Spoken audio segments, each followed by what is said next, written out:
शेर तकरीबन पूरे एशिया और यूरोप में पाए जाते थे। आज ये सिर्फ इसी जगह सिमट कर रह गए हैं। हर जगह राजाओं और नवाबों से लेकर देहातियों तक ने इनका इतना शिकार किया कि शेरों का वंश मिटने तक पहुंच चुका था। 20वीं सदी आधी गुजरने तक भारत के बाहर इनका नामो निशान मिट गया।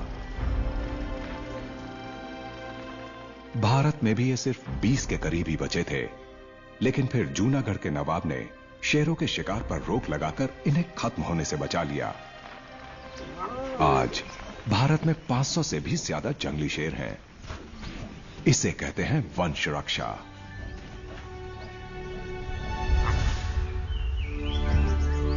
आज गिर फॉरेस्ट में जिंदगी की अच्छी चहल पहल है। शेरों के लिए यहां भरपूर शिकार है।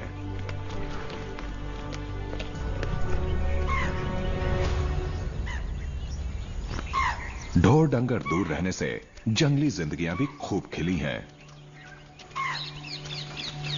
चीतल पहले से 10 गुना ज्यादा हो गए हैं। सांबर 5 गुना, जंगली शूकर और भारत की सबसे बड़ी एंटीलोप नीलगाय 3 गुना। फिर तो यहां शेर के लिए शिकार की बहार होनी चाहिए, पर यही धारणा तो गलत है। दरअसल जानवरों की भरमार हो तो शिकार करना और मुश्किल हो सकता है। भोजन की तलाश में लंगूर और चीतल अक्सर साथ साथ ही घूमते हैं। दूर से शेर को आते देख ये लंगूर और बंदर शोर मचाकर चीतल को खबरदार कर देते हैं। और शेर के लिए यहां ये अकेली दिक्कत नहीं है।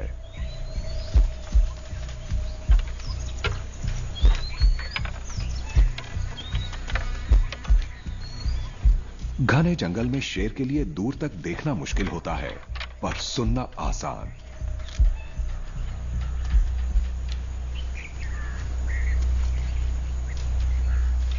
इस शेरनी को बहुत फूंक फूंक कर कदम रखना होगा, धीरे धीरे आगे बढ़ना होगा। ये बहुत सब्र से दबे पांव शिकार के एकदम करीब पहुंचेगी, तभी एक झपट्टे में उसका काम तमाम कर पाएगी।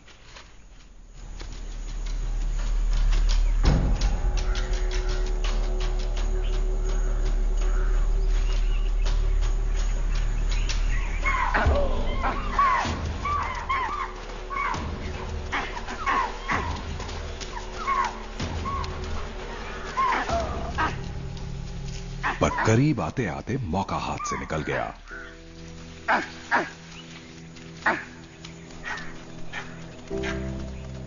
गिर फॉरेस्ट में शेरों की सबसे बड़ी दिक्कत है ये सूखे हुए पत्ते, जो पूरे जंगल में बिछे रहते हैं और खरखरा कर शिकार करना दूभर कर देते हैं।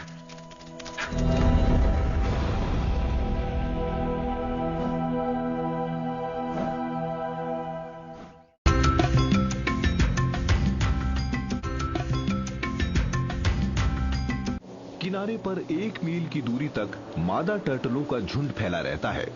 सब अंडे देने की सुरक्षित जगह की तलाश कर रही होती हैं। 50 दिनों के बाद अंडों में से बच्चे निकलने का वक्त आ गया है। ये वही पल है जिसका यहाँ बैठे गिद्ध बड़ी बेसब्री से इंतजार कर रहे थे। पैसिफिक किनारे पर आधी रात के बाद का वक्त एक मादा कछुआ बाहर निकलती है। ऑलिव रिडली टर्टल बहुत ही जरूरी मिशन पर निकली है। आखिरकार ये रुक जाती है और रेत में अपने अंडे देने लगती है। सुबह तक हजारों और टर्टल अपने अंडे देने यहां आ गई हैं। हर लहर बच्चे देने के इस किनारे पर ज्यादा से ज्यादा कछुओं को लेकर आती है। सामूहिक अंडे देने की इस अनोखी घटना को एरिबाडा कहते हैं, एक स्पेनिश शब्द जिसका मतलब है समुद्र के जरिए आना। किनारे पर 1 मील की दूरी तक मादा टर्टलों का झुंड फैला रहता है। सब अंडे देने की सुरक्षित जगह की तलाश कर रही होती हैं। एक दिन में किनारे पर 2 लाख टर्टल तक आ सकते हैं। टर्टलों ने सामूहिक अंडे देना इसलिए विकसित किया ताकि समुद्र तक जाते हुए किसी परभक्षी द्वारा उनके बच्चे का शिकार करने के मौके कम हो जाएं। 50 दिनों के बाद अंडों में से बच्चे निकलने का वक्त आ गया है। ये वही पल है जिसका यहां बैठे गिद्ध बड़ी बेसब्री से इंतजार कर रहे थे। एक समुद्री किनारा जो लजीज नवजात कछुओं से भरा हुआ हो।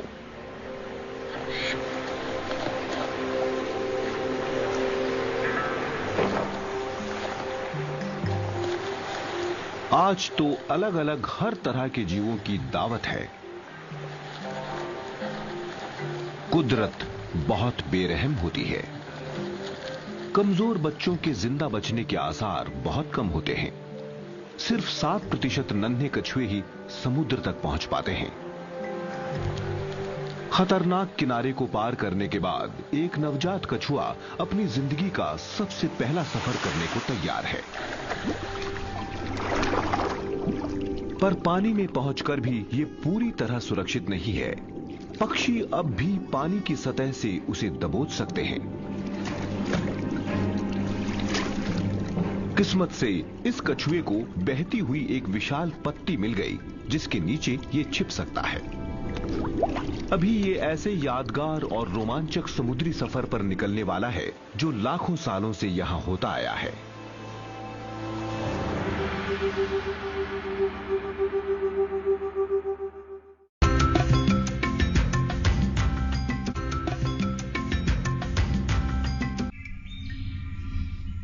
नवंबर 2002 में रॉक पाइथन के खूंखार हमले की पहली और सबसे खतरनाक रिपोर्ट दक्षिण अफ्रीका के लेमोंटविल इलाके से आई।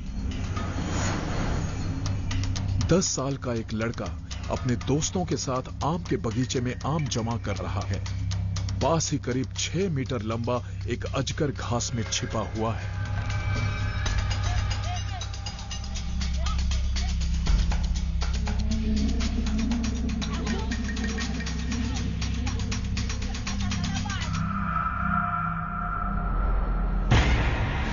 अजगर अचानक हमला करके लड़के को जकड़ लेता है। इस डर से कि अजगर उनके पीछे आएगा, बाकी बच्चे भागकर पेड़ों में छिप गए। बच्चे के नाजुक बदन पर अजगर कुंडली मारता रहा और बाकी लड़के खामोशी से देखते रहे। डर के मारे सबका बुरा हाल था। वो पेड़ पर बने रहे और ये खौफनाक नजारा देखते रहे। उन्होंने देखा कि विशाल अजगर ने बच्चे को सिर की तरफ से निगल लिया, कपड़ों समेत। फिर वो मदद के लिए भागे। केनाइन यूनिट के अफसर आए और इलाके की खोजबीन शुरू कर दी। हमने खोजबीन और बचाव करने वाले 4 कुत्ते और उनके ट्रेनर के साथ इलाके की छानबीन शुरू कर दी। हमें नहीं पता था कि हमें क्या मिलने वाला है। उस बच्चे को सांप ने उगल दिया है या नहीं, या फिर सांप के पेट में हमें बड़ा सा घूमड़ नजर आने वाला है।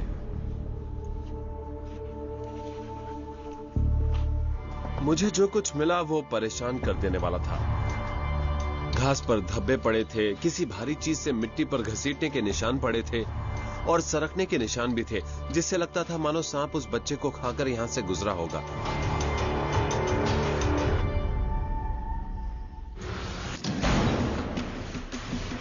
अफ्रीकी रॉक पाइथन जमकर खाने वाले शिकारी होते हैं और दैत्य जैसे आकार के हो सकते हैं।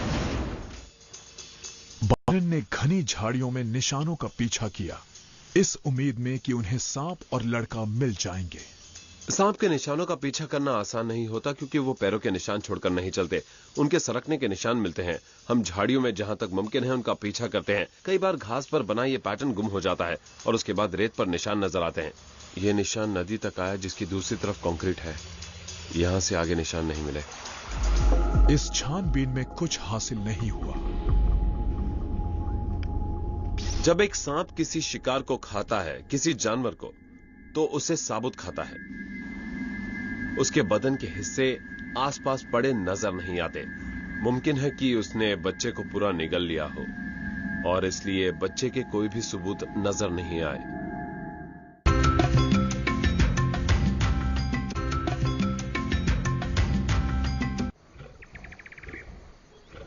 दिन ढलने के घंटों बाद तक शेर सोए रहकर दिन भर तपे तन को ठंडा करते हैं, मगर रात के 10 बजे के आसपास नन्हे बच्चों की दुनिया देखने की इच्छा जगती है।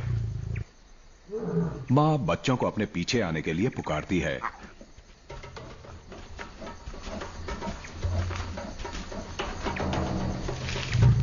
और सब मेन रोड की तरफ चल पड़ते हैं।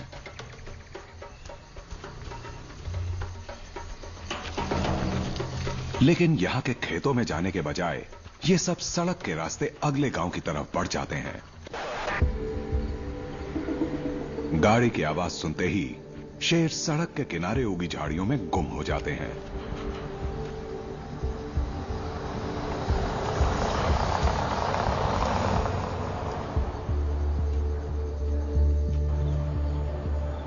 शेरों को इसी गांव में आना था, लेकिन शेर के नन्हे बच्चों के लिए यह जगह ठीक नहीं है। यहां मवेशियों की बेशक भरमार है, मगर शेर के बच्चे कुत्तों का शिकार बन सकते हैं। कुत्ते शेरों को देखते ही भौंक भौंक कर पूरे गांव को खबरदार कर सकते हैं। फिलहाल मवेशी सुरक्षित हैं। शेरनियों और उनके बच्चों को भी यहां खाने को कुछ नहीं मिला।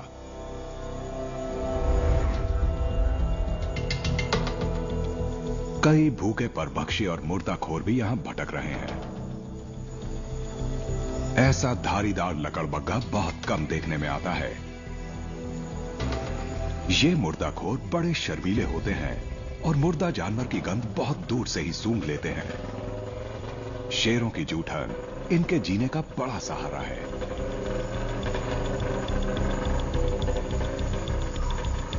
ये यहां जंगल से भागकर नहीं आया, ये यहां के लोगों के बीच रहने वाला प्राणी है। आखिरकार लकड़बग्घे को एक मरा हुआ जानवर मिल ही गया, पर इसे पता है कि मुसीबत भी बस आती ही होगी। शेर की खुराक का 1/3 हिस्सा भी मुर्दा जानवर ही होते हैं। लकड़बग्घे की भलाई इसी में है कि अपना भोजन कहीं और ले जाकर खाए, पर इन बेचारों की किस्मत में फिलहाल खाना खाना नहीं लिखा।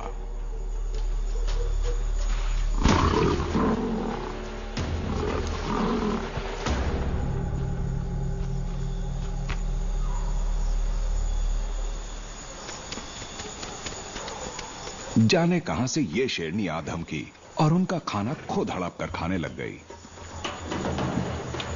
पर एक बार में 20 किलो तक ही तो खाएगी। सियारों और लकड़बग्घों के लिए उसके बाद भी बहुत कुछ बच जाएगा।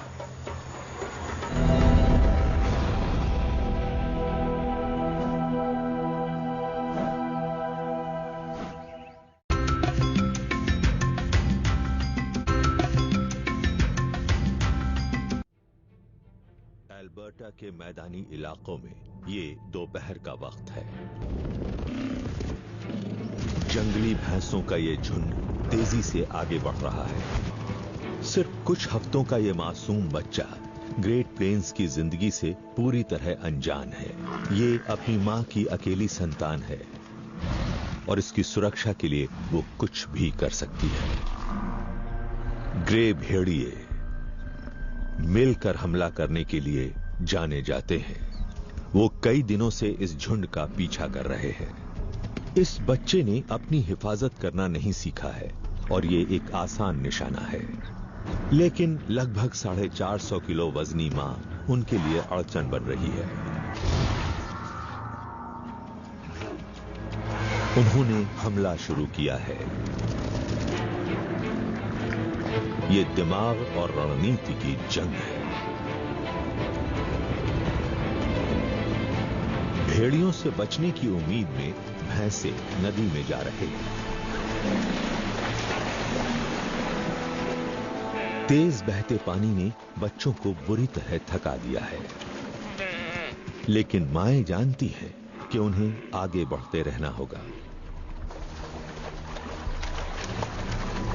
पीछा लगातार जारी है।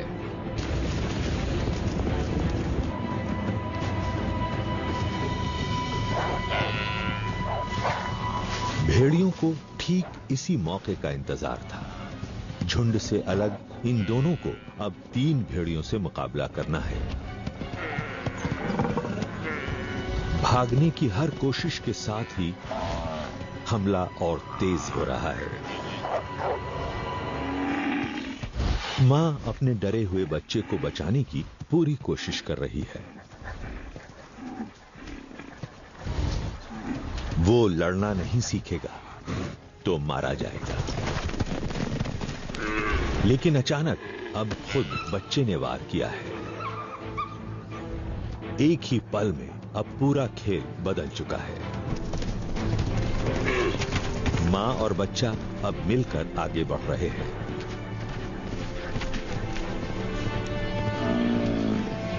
पर वो जानते हैं उन्हें फिर से झुंड तक पहुंचना होगा। इन पेड़ों में कहीं दूर उन्हें खुरों की भारी आवाजें सुनाई दे रही है। आखिरकार वो सुरक्षित है। संघर्ष ने इसे ताकत दी है और इस बच्चे ने अपने बचाव का पहला पाठ सीखा है।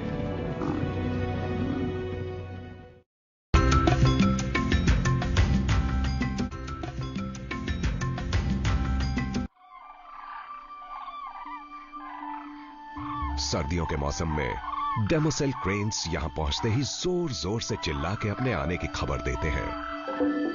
ये मंगोलिया और नॉर्थ ईस्ट चाइना जैसी दूर जगहों से माइग्रेट करके यहां आते हैं और कई बार 4000 किलोमीटर से भी लंबा सफर तय करते हैं।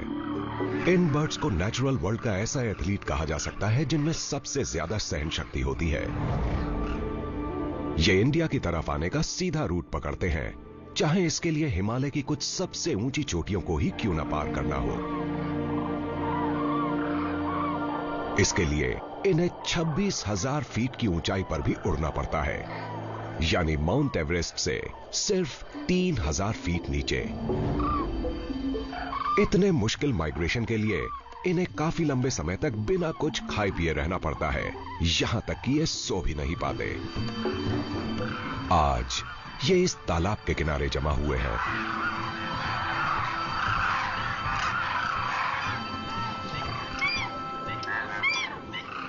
थार में माइग्रेट होकर आई ये डेमोसेल क्रेन्स हजारों का झुंड बनाकर रहती हैं।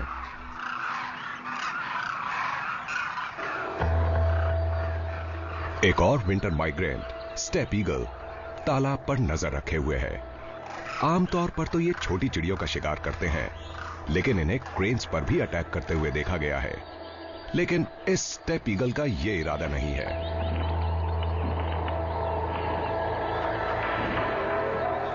क्रेन्स झुंड में खुद को सुरक्षित महसूस करते हैं, लेकिन फिर भी हमेशा सावधान रहते हैं, क्योंकि रेगिस्तान शिकारियों से भरा पड़ा है। ये प्यासे हैं, लेकिन पहला कदम कौन आगे बढ़ाएगा? एक बहादुर क्रेन सबसे पहले आगे बढ़ता है। लीडर मिलते ही बाकी उसके पीछे पीछे चल देते हैं।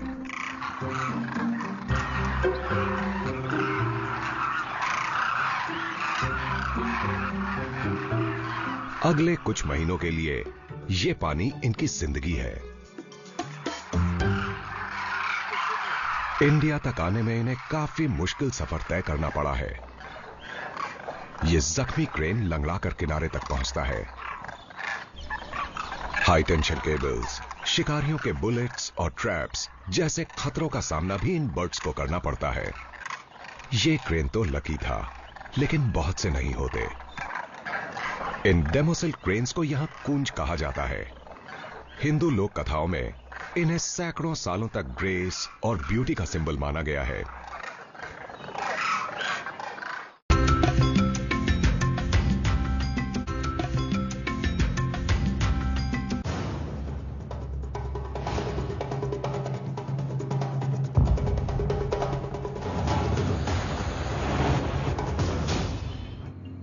यह जीव इतना मायावी है कि इसके असाधारण कुदरती इतिहास के बारे में हम बहुत कम जानते हैं।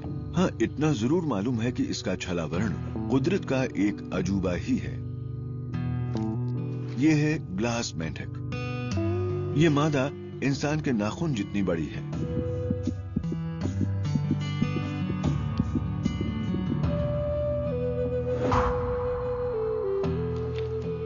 ये जंगल के फर्श पर बिखरी पत्तियों के बीच अपना घर बनाती है।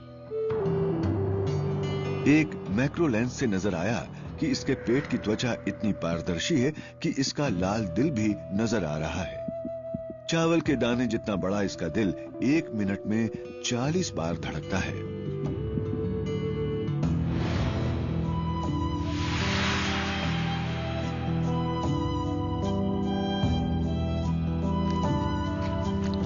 कुछ वैज्ञानिक मानते हैं कि पेट में कोई रंग न होने की वजह से पत्तियों से परावर्तित होने वाली रोशनी इसके शरीर के आर पार चली जाती है और उससे ये हरे रंग के नजर आते हैं। लेकिन इन खूबसूरत जीवों को भी खाना तो चाहिए ही।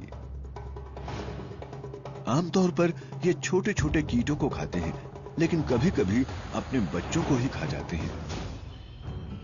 जब ये ग्लास मेंढक नीचे फर्श पर आगे बढ़ा तो एक और शानदार जीव यहां पर आ गया।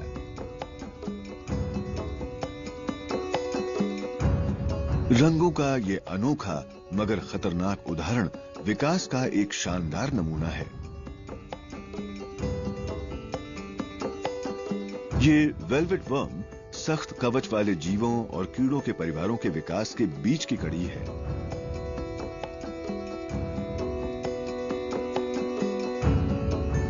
ये जंगल के फर्श पर अपने दर्जनों दिखावटी पैरों से रेंगता है, जिन्हें लोबोपॉड कहते हैं। ये बिना जोड़ वाले मांसल पैर इसके पेट से जुड़े होते हैं। इसकी पतली रंग बिरंगी त्वचा मखमली लगती है, क्योंकि उसके ऊपर लाखों संवेदनशील रोए होते हैं।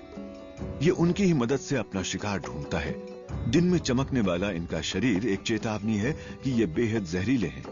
वेलवेट वर्म एक जहर उगलता है जो बहुत चिपचिपा होता है।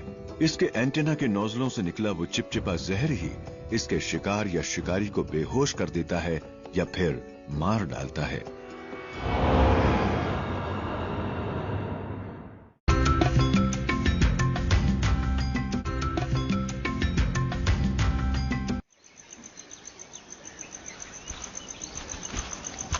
सूरज डूबा तो ये नौजवान शेर जंगल की हद लांघने निकल पड़े। एक थर्मल कैमरे की मदद से हम घुप अंधेरे में भी इनकी सारी हरकतें देख सकते हैं। जंगल की हद है ये सड़क, जिसे ये बेहिचक पार कर जाते हैं। देखते ही देखते वो एक गांव के खेतों में दाखिल हो जाते हैं। शेरों के गुप्त संसार की ये एक अनूठी झलक है। रात के सन्नाटे में शेरों को इतनी दूर से भी लोगों की आवाजें सुनाई दे रही हैं। एक कामयाब शिकार के लिए जरूरी है कि शेरों को हल्की से हल्की आवाज भी सुनाई दे जाए, क्योंकि हर आवाज में होती हैं जरूरी जानकारियां।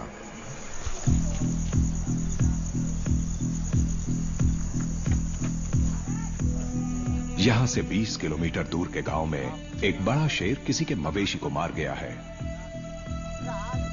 कौन जाने वो इसे खाने लौटेगा कि नहीं। लेकिन इस बात से ये गांव वाले जरा भी परेशान नहीं लग रहे। बहरहाल खेतों के उस तरफ से एक बड़ा सा शेर गांव की तरफ ही आ रहा है।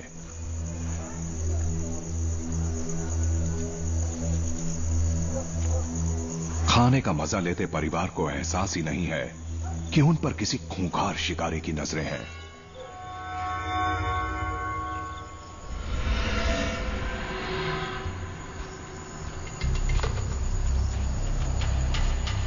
अब शेर अपनी दावत का मजा लेगा।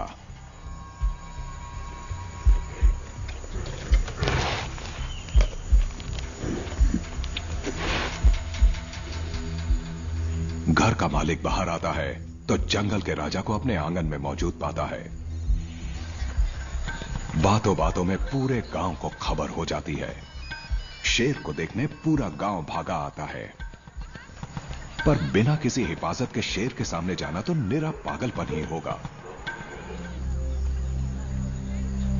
पर जंगल के राजा ने उन्हें मुंह ही नहीं लगाया। वैसे उन्हें डराया भी नहीं उसने। भीड़ ने भी उसके लिए वही आदर दिखाया। जब पेट भर खाकर शेर जाने लगा तो बहादुर गांव वाले उसकी एक आखिरी झलक पाने को पीछे पीछे हो लिए।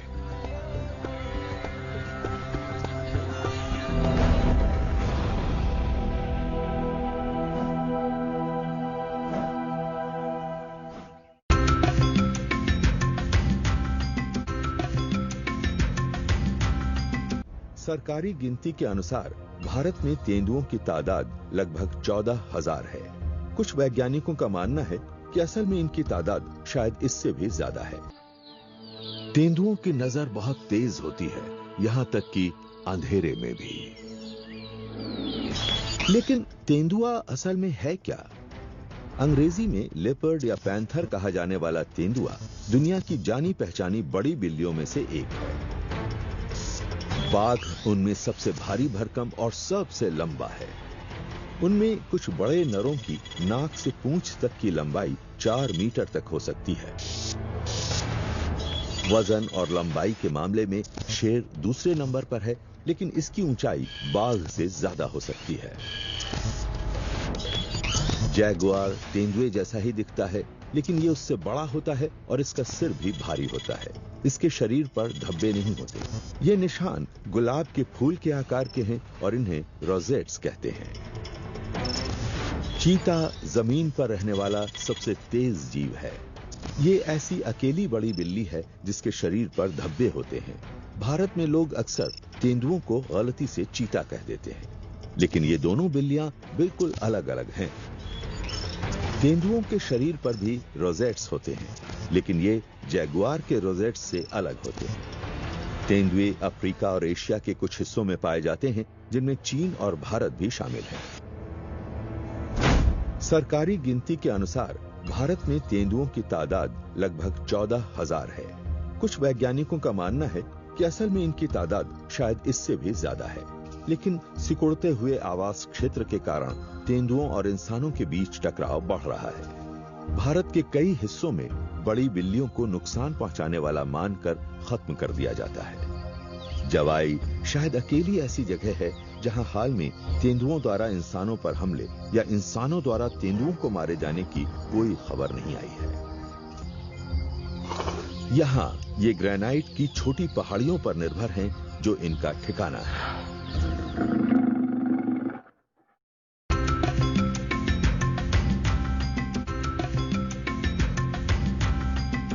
तो रेगिस्तान का एक और शिकारी इस तपती जमीन पर आगे बढ़ा।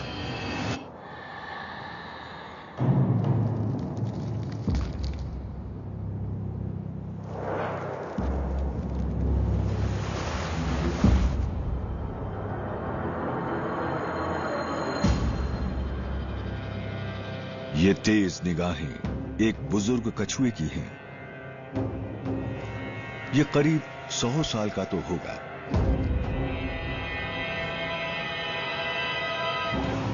हालांकि देखने में ये बहुत कमजोर लग रहा है, लेकिन ये कछुआ रेगिस्तान में जिंदा बचे रहने की एक बेहतरीन मिसाल है। इसके अगले पैर बिल खोदने के लिए फावड़े का काम करते हैं। हाथी जैसे पिछले पैर मिट्टी हटाने के काम आते हैं। रेगिस्तानी कछुए पानी की चलती फिरती टंकियां होते हैं। एक नर 5 साल तक बिना पानी पिए रह सकता है, क्योंकि वो ज्यादातर पानी पौधों से लेता है और उसे अपने ब्लैडर में जमा कर लेता है। इनकी जीभ बड़ी चिपचिपी होती है, जिससे ये किसी भी पौधे या फूल को अपने मुंह में घसीट लेते हैं। कछुए हमारे इकोसिस्टम में बहुत ही अहम भूमिका निभाते हैं। ये रेगिस्तान के चटक रंग के फूलों की ओर आकर्षित होते हैं और उन्हें खाकर ये मल त्यागते हैं, जिसमें नए पौधों के लिए बीज होते हैं। इस तरह से दूसरी जगह भी वो पौधा उग जाता है। लेकिन जो सूरज इस रेगिस्तान में जीवन देता है, वही छीन भी लेता है।